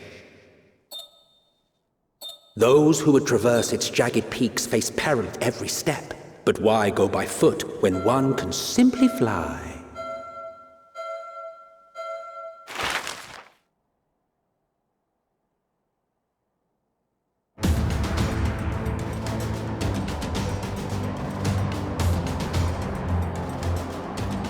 On the outskirts of the Imperial capital, in the frozen wastes of the Magna Glacius,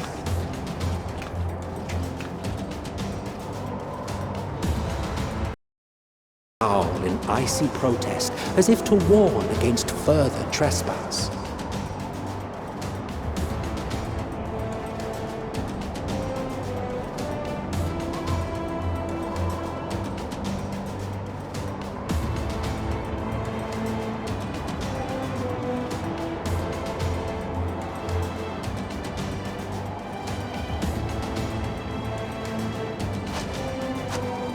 We've received word from Thancred's reconnaissance party. They've sighted a detachment of heavily armed Imperials. Survivors of the Civil War, perhaps? Perhaps, but there is more to it than that. Maxima reports that they are led by Vergilia, legatus of the 3rd Legion, which comprises the bulk of their number. However, they are also joined by several members of the 1st. From what I recall, the 3rd Legion fought for Nerva in the War of Succession following Varus's death.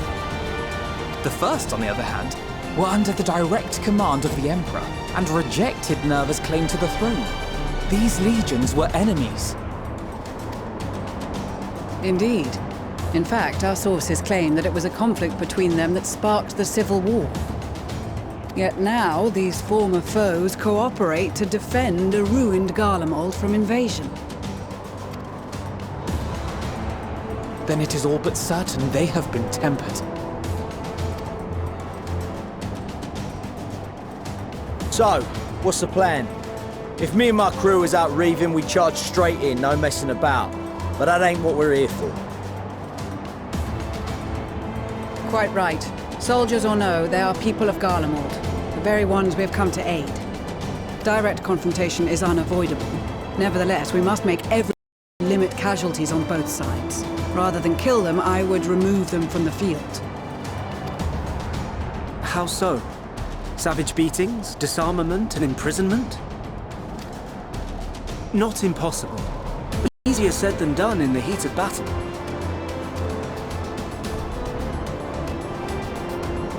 Having observed the opposition, I imagine Thancred had something to suggest? He did. He and the other scouts have already infiltrated a supply depot some distance beyond the Imperial detachment's current position. Stored within is a stockpile of Magitech armaments, and once we give the signal, Thancred's team will destroy them all. In so doing, we will deprive frontline troops of materiel, and likely force the detachment to send men to investigate. Divide and conquer. Not a bad idea. Once the scouts have finished their preparations, we will split into 2 groups. The first will form the vanguard, while the other brings up the rear with our supplies.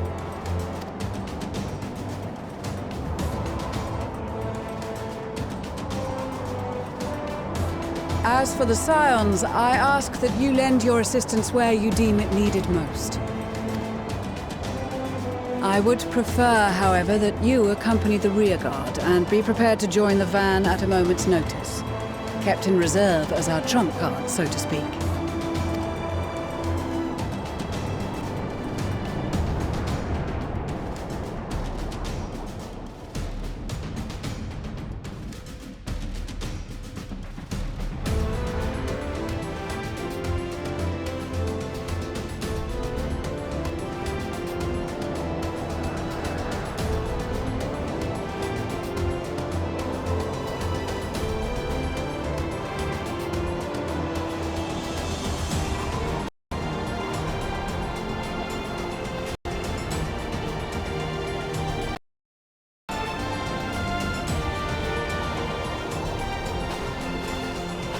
your proposal was well received. More specifically, they asked that we destroy the Imperial's toys in as spectacular a fashion as possible. Ishtola always did have a flair for the dramatic. She's not an easy woman to please, but I shall do my best to satisfy her thirst for fireworks. All right, once more for my peace of mind. Our first objective will be to rig the enemy's Magitech with explosives. After we've withdrawn to a safe distance, we'll detonate them remotely. Our second will be to issue a deactivation command to the automated units via the control terminal. If our calculations are correct, this signal should reach those deployed on the front line, giving our friends a much-needed upper hand. The blizzard will help us stay hidden, so let's aim to get in and out before it passes. Trust in the plan, and we should all live to see tomorrow.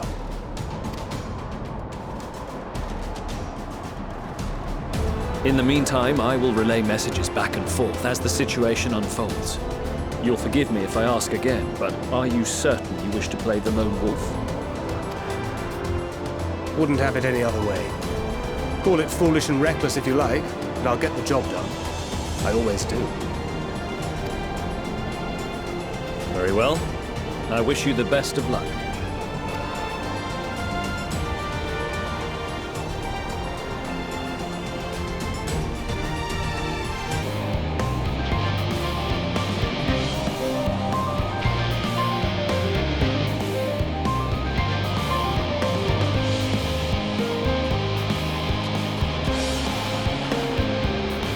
You are returned, and none the worse for wear, to my considerable relief.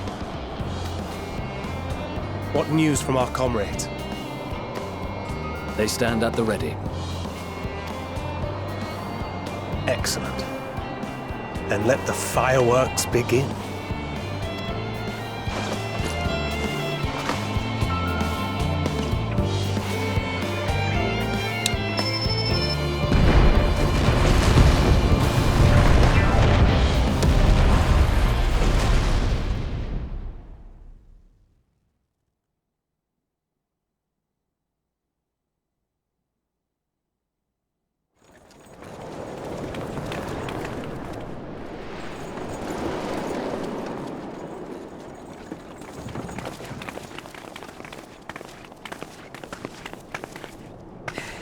The blizzard's beginning to clear.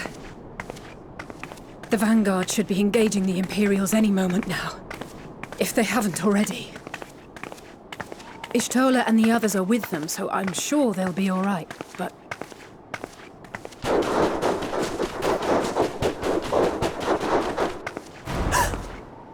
Wait! Something's coming!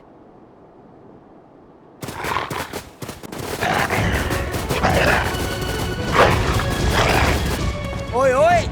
Looks like we ain't the only ones who sent out scouts. Keep them away from the carriages! We lose those, and we're as good as dead!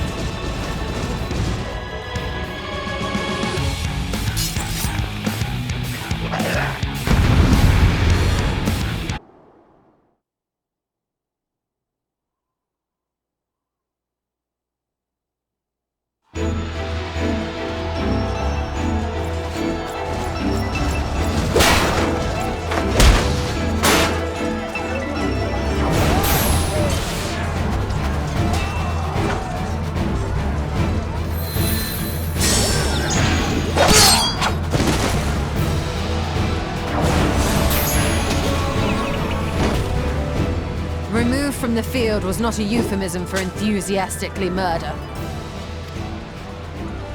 It's nothing that won't heal. In time. The trouble is, their tempering has made them utterly fearless. Subduing them would be easier if they had the capacity to submit in the first place.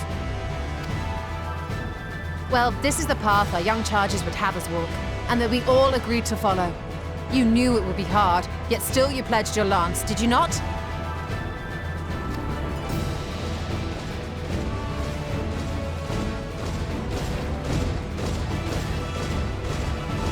That I did.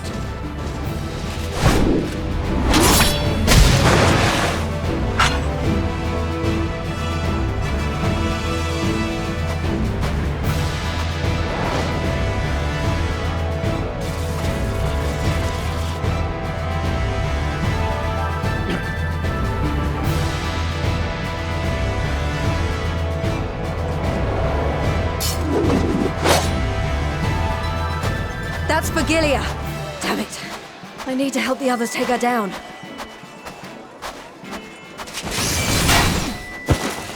There's no end to them!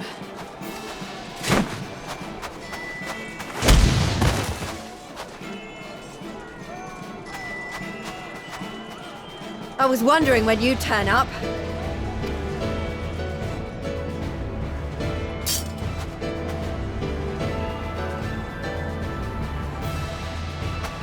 There's no stopping us now. Come on, let's show them what we're made of.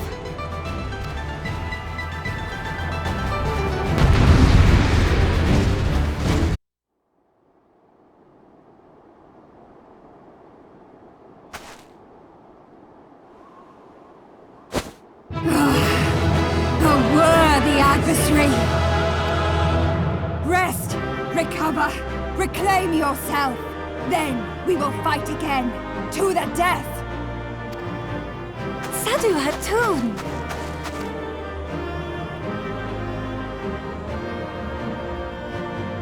That was the last of them.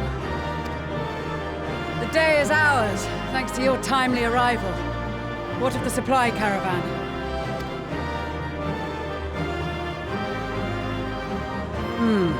Outmaneuvered, but not outmatched. Good.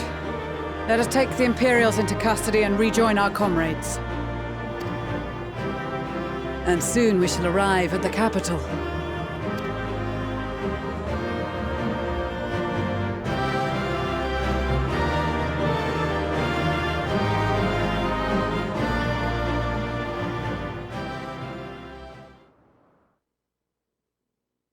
So cold and unforgiving.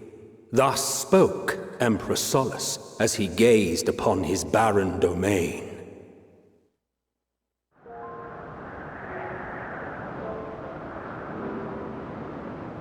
"800 years it had been since the Garleans first set foot here. Bested by the Kavosi after centuries of war and driven from fertile southern pastures into the blasted northern wastes.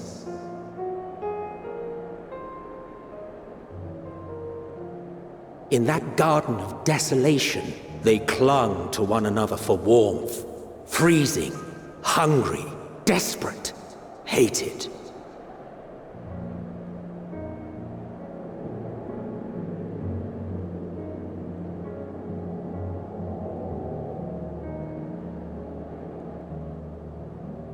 The chosen forsaken.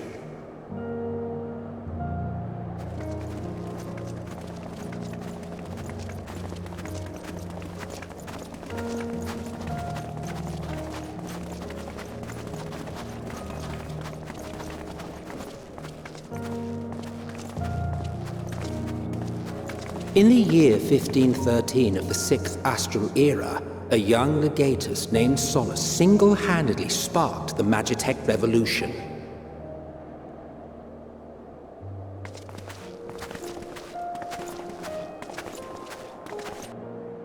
How did he conceive the machina that feed on ceruleum?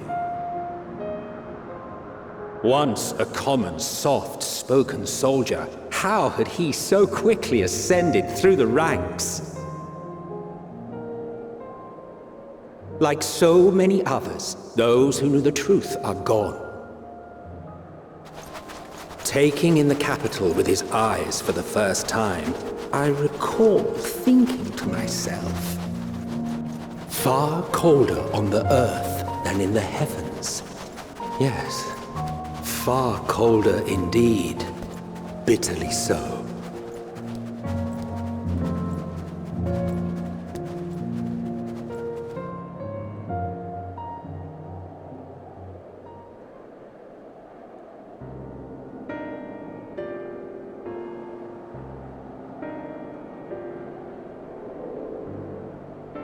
Not so much as a whisper. The roads leading beyond the city walls would have been used less in recent years. Nevertheless, this was one of the most important gateways into the capital. Her buzz day and night with activity, aye. Merchants passing through the checkpoint, many of them stopping at the local hostelries. Surely they cannot all have been tempered. We can consider the question after we have made camp. If we spend any longer outside, we may well freeze to death where we stand. The tempered Imperials, too.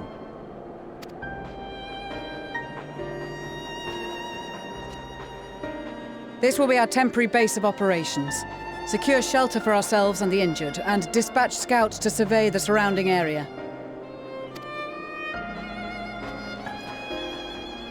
If we're planning on staying here a while, we ought to give this place a proper name.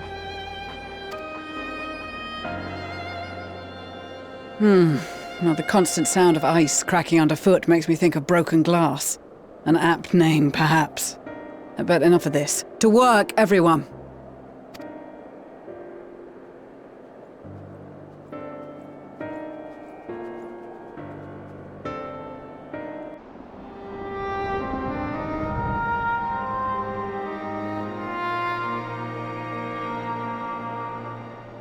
Our present situation is as follows. Efforts to aid the people of Garlemald have begun in earnest. Moreover, having entered into the capital, the Imperial Palace is within our reach. But before we proceed further, we must learn what has befallen this city. For therein lies the key to understanding and combating the Telophoroid's designs. I have a suggestion, if I may. Several of the Imperial soldiers we captured on the Magna Glaciers are members of the Populares and acquaintances of mine. Once we have cured them of their tempering, they should be able to give a reliable account of the events leading to the capital's downfall. A promising idea. I will assist the healers in their ministrations. Of course, I will require a proxy of my own, assuming you can spare one. Would you like a hand? No, I am sure we will manage. Better that you take my place in the field. The noxious ether of this place disagrees with me, and as I shall need to draw on my own for the treatment, 'twill be prudent for me to remain within the camp. This talk of curing the tempered is all well and good, but I reckon the cold is a more pressing concern. All the houses round here are fitted with ceruleum heaters that could keep us warm and toasty. Problem is, the machines seem to have given up the ghost, and if we keep sitting around, freezing our asses off, we'll be next. My smiths reckon that with the right parts, they can have them working again, but it won't be easy. Understood. The machinist will assist them in the repairs.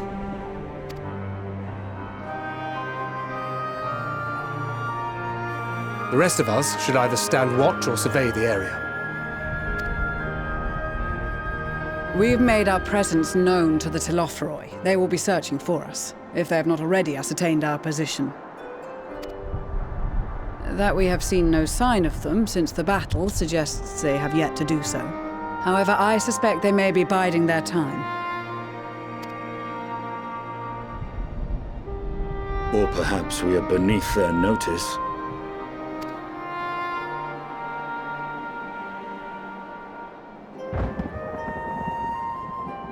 In any event, we'll find no answers standing around here. Urianger, Estinian and myself have visited Garlemald recently, so we'll lead the reconnaissance efforts. Perhaps bolstered by a few Bosnian and Dalmatian scouts from my previous excursion for good measure.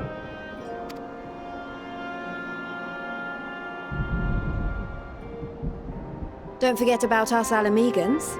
We have experienced scouts of our own. Well now, this is turning out to be a rather sizable team. With such numbers, we should be able to cover a wide area with relative ease, including that surrounding the Imperial Palace. How about you, Graha? I have a feeling we'll find a use or two for that vanishing spell of yours. 'Twould be my honor to be of service, though I doubt that you of all people need rely on my tricks. That leaves us with guard duty. As a matter of fact, I have something else in mind for the two of you and Alphino. Between here and the center of the capital lies the Eblan Rhine. I would have you search the area for survivors. Your keen sense of direction, honed in your extensive travels, should prove useful in navigating the ice fields.